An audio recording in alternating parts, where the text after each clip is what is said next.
Case में नेताओं की मिला जुला कर बात इतनी सी है कि वो एक दूसरे को ब्लेम करते रहेंगे और उनकी राजनीति चलती रहेगी, पर ठीक कोई नहीं कराएगा। और रही बात इंक्वायरी कमेटी की, वो तो हर बार इंसिडेंट के बाद बैठती है और होता क्या है, कुछ नहीं। और इस घटना का बल्कि पीछे जो स्टूडेंट के साथ ऐसी घटनाएं हुई हैं और आगे जो होने वाली है उसका एक बड़ा जिम्मेदार कोचिंग इंडस्ट्री है। आपको क्या लगता है, ये कोचिंग वाले बच्चों से प्यार करते हैं, उनका भविष्य बनाना चाहते हैं? अजी घंटा, ये सिर्फ अपने भविष्य के बारे में सोचते हैं, अपना भला चाहते हैं। किसी भी स्कूल के प्रिंसिपल, डायरेक्टर या जिसका स्कूल है उसे देख लेना, खुद घूमेगा BMW में, लेकिन मजाल है जब से स्कूल खुला हो, मान लो 2014 से खुला है, तब से एक भी गरीब बच्चे को फ्री में अपने स्कूल में पढ़ाया हो।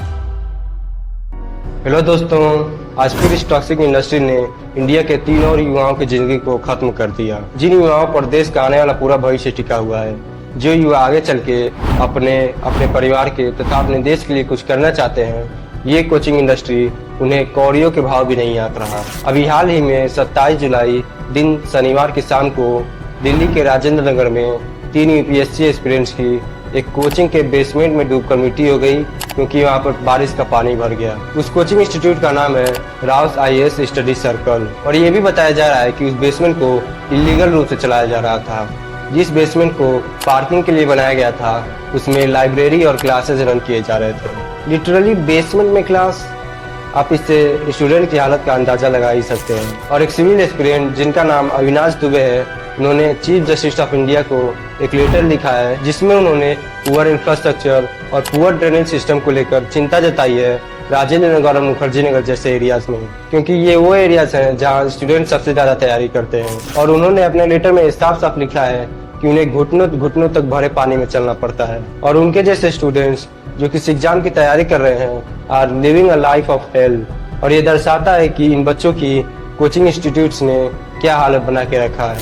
और उन्होंने ये रिक्वेस्ट भी किया है चीफ जस्टिस ऑफ इंडिया से कि वो स्ट्रिक्ट एक्शन ले उनके खिलाफ जो इस घटना में शामिल है। और इस इंसिडेंट की वजह से मैसिव प्रोटेस्ट भी देखने को मिले राजेंद्र नगर एरिया में, क्योंकि स्टूडेंट्स इस ट्रेजेडी के लिए जवाब मांग रहे हैं, जिसकी वजह से पुलिस ने 7 लोगों को अरेस्ट भी किया है, जिनका इस मामले में कोई न कोई कनेक्शन है, including the owner of Rouse IAS coaching centre. और इस इंसिडेंट के एक वायरल वीडियो में ये भी दिखाई दे रहा है कि एक SUV जो कि इस कोचिंग इंस्टीट्यूट से पास हुई थी, उसके मूवमेंट के कारण पानी की एक वेव कोचिंग के गेट की तरफ गई और उसे तोड़कर अंदर घुसने लगी, जिसके कारण बेसमेंट में पानी भर गया। और इसके कारण उस ड्राइवर को भी अरेस्ट कर लिया गया है। और इस पूरे इंसिडेंट में नेता क्या कर रहे हैं जानते हैं आप? तू झूठा मैं सच्चा, वही कहीं के BJP लीडर और न्यू दिल्ली लोकसभा MP, पता नहीं कौन है मैं नहीं जानता, वो दूसरे पार्टी को ब्लेम कर रहे हैं। और साथ में ही होम मिनिस्ट्री से इंक्वायरी कमेटी की भी डिमांड की है। तो इस केस में नेताओं की मिला जुला कर बात इतनी सी है कि वो एक दूसरे को ब्लेम करते रहेंगे और उनकी राजनीति चलती रहेगी, पर ठीक कोई नहीं कराएगा। क्योंकि किसी भी बात को कोई सीरियसली तभी लेता है जब बात उस पे आती है। और जरा सोचिए इन तीनों लोगों के परिवार वालों पर क्या गुजर रही होगी, जिन्होंने अपना जवान बेटा और बेटी खो दिया। और रही बात इंक्वायरी कमेटी की, वो तो हर बार इंसिडेंट के बाद बैठती है और होता क्या है, कुछ नहीं।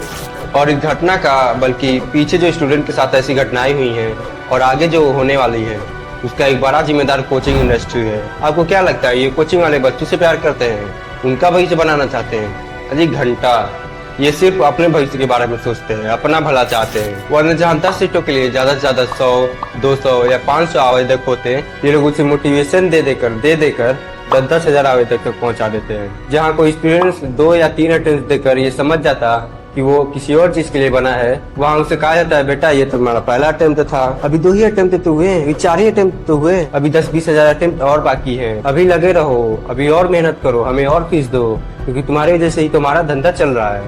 हाँ, धंधा कोचिंग थोड़ी है, धंधा ही तो है। इंडिया के स्टूडेंट्स के माइंडसेट को जानबूझकर इतना गिरा दिया गया है ताकि वो इन्हीं सब चीजों के अंदर फंस कर रह जाए और माइंडलेस रोबोट्स की तरह इन कोचिंग इंस्टीट्यूट्स में एडमिशन करा ले।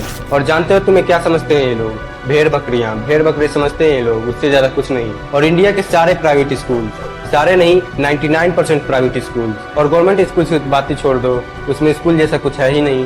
तो इंडिया की 99% प्राइवेट स्कूल्स सिर्फ और सिर्फ धंधा चला रहे हैं। किसी भी स्कूल के प्रिंसिपल, डायरेक्टर या जिसका स्कूल है उसे देख लेना, खुद घूमेगा BMW में, लेकिन मजाल है जब से स्कूल खुला हो, मान लो 2014 से खुला है, तब से एक भी गरीब बच्चे को फ्री में अपने स्कूल में पढ़ाया हो। और जिन बच्चों को ये 3-3 हजार महीना फीस लेकर पढ़ा रहे हैं, उन्हें बताते भी क्या है कि अरे कम से कम 30 हजार की तो नौकरी लगी जाएगी, उसके बाद तो लाइफ सेट है। अजी घंटा सेट है, 30,000 की नौकरी में करके अलग बताओ, जिंदा रहोगे बस, उससे ज्यादा कुछ नहीं। और मैं ये नहीं कह रहा हूँ कि 30,000 की नौकरी में कोई बुराई है या जो लोग 30,000 से कम कमाते हैं वो खुश नहीं रहते हैं। मैं बस ये कहना चाहता हूँ कि बच्चों से इतना फीस लूटते हो तो कम से कम उनके माइंडसेट के साथ तो मत खेलो, उनकी सोच को रेस्ट्रिक्ट मत करो सिर्फ नौकरी के बारे में ही सोचने के लिए। और मुझे पता है इन स्कूल वालों पर या इन कोचिंग वालों पर इस घटना का रद्दी भर भी फर्क नहीं पड़ेगा, क्योंकि ये अपना फायदा क्यों छोड़ेंगे। तो मैं आपसे कहना चाहता हूँ इन कोचिंग वालों की घटिया मोटिवेशन सुनकर इनके कोचिंग्स में एडमिशन लेकर अपना कीमती समय और अपने माँ बाप का मेहनत की कमाई को इनके हवाले मत कीजिए। भगवान ने सबको दिमाग दिया है, इसका इस्तेमाल कीजिए और फिर देखिए उसका कमाल।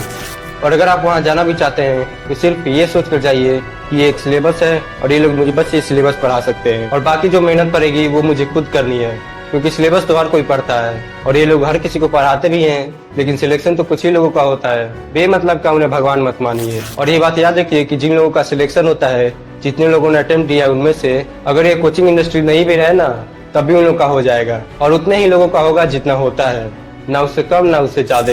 और अभी इस कोचिंग इंडस्ट्री की टॉक्सिसिटी का सिर्फ मैंने एक ही हिस्सा बताया है, और अगर इसके पीछे हाथ धोकर पड़ गया तो इस पे कई घंटों की वीडियो बनाई जा सकती है। और अगर आप ये सोच रहे हैं कि मैं तो इसकी केवल नेगेटिव साइड की बात कर रहा हूँ, तो आपको क्या लगता है मुझे इसकी पॉजिटिव साइड को बताने की जरूरत है? वो तो ये लोग खुद ही चिक चिक कर बताते हैं। कैसे? खुद ही सुन लीजिए। हेलो बच्चों,